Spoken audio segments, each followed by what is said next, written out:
वज़ीर ट्रांसपोर्ट पूनम प्रभाकर ने इल्जाम लगाया कि बीजेपी कमजोर तबकात के खिलाफ, जिसने अपने मंशूर के 14 नकात में से एक भी कमजोर तबके से मुताल्लिक़ नुक्ता शामिल न करते हुए इनको अहमियत नहीं दी है।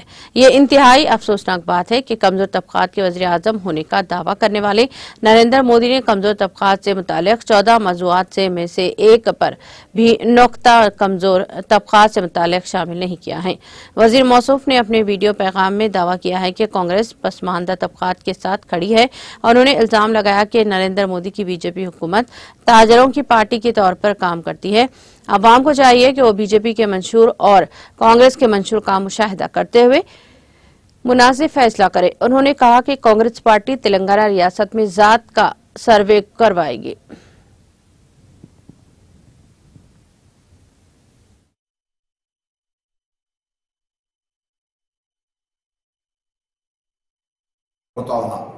దాంతో పాటుగా 10 సంవత్సరాలుగా ఉన్న వ్యక్తి మిగతా వర్గాల రిజర్వేషన్ చేయడానికి వ్యతిరేకం కాదు, కానీ బలహీన వర్గాలకు సంబంధించి ఒక్కటి కూడా సంక్షేమ కార్యక్రమం కానీ లబ్ధి కానీ జరిగే నిర్ణయం తీసుకోనటువంటి ప్రధానమంత్రి పట్ల దయచేసి బలహీన వర్గాలు ఆలోచన చేయండి.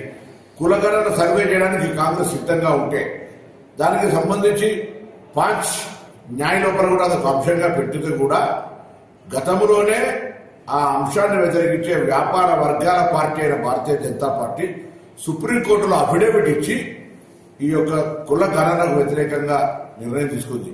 దయచేసి ఆలోచన చేయండి. ఎంత బీసీలు ఉన్నారో, ఎంత ఎస్సీలు ఉన్నారో, ఎంత ఎస్టీలు ఉన్నారో, ఎంత మైనార్టీలు ఉన్నారో, ఎంత ధనిక వర్గాలు ఉన్నారో తెలిస్తే వాళ్ళకంత న్యాయం చేయొచ్చు అనే ఆలోచనతో ఒక సామాజిక స్ఫూర్తితో కాంగ్రెస్ వ్యవహారం చేస్తే పూర్తిగా వ్యాపార వర్గాల పార్టీగా వ్యవహరిస్తున్నటువంటి నరేంద్ర మోడీ బీజేపీ ప్రభుత్వం వాళ్ళ మేనిఫెస్టోను దయచేసి ప్రతి బీసీ చదవండి. కాంగ్రెస్ మేనిఫెస్టో కూడా చదివి మీరు నిర్ణయం తీసుకోవాలని సందర్భంగా తెలంగాణ బలహీన వర్గాల శాఖ మంత్రిగా ఈ రోజు కాంగ్రెస్ పార్టీ తెలంగాణ రాష్ట్రంలో కులగణ సర్వే చేస్తూ ఉంది. అనేక కులాలకు కార్పొరేషన్ నుంచి ఆర్థిక పరిపుష్టి కలిగే విధంగా చర్యలు తీసుకుంటా ఉంది.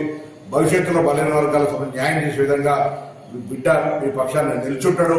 దయచేసి అందరూ కూడా ఆలోచన చేసి ఎన్నికల్లో బలహీన వర్గాలు కాంగ్రెస్ వైపు ఉండాలని బీజేపీ మేనిఫెస్టోను చదివి వాళ్ళ యొక్క బలహీన వర్గాల పట్ల ఉన్నటువంటి వ్యతిరేకతను దృష్టిలో పెట్టుకుని ఆలోచన చేయాల్సింది సందర్భంగా కోరుతాం.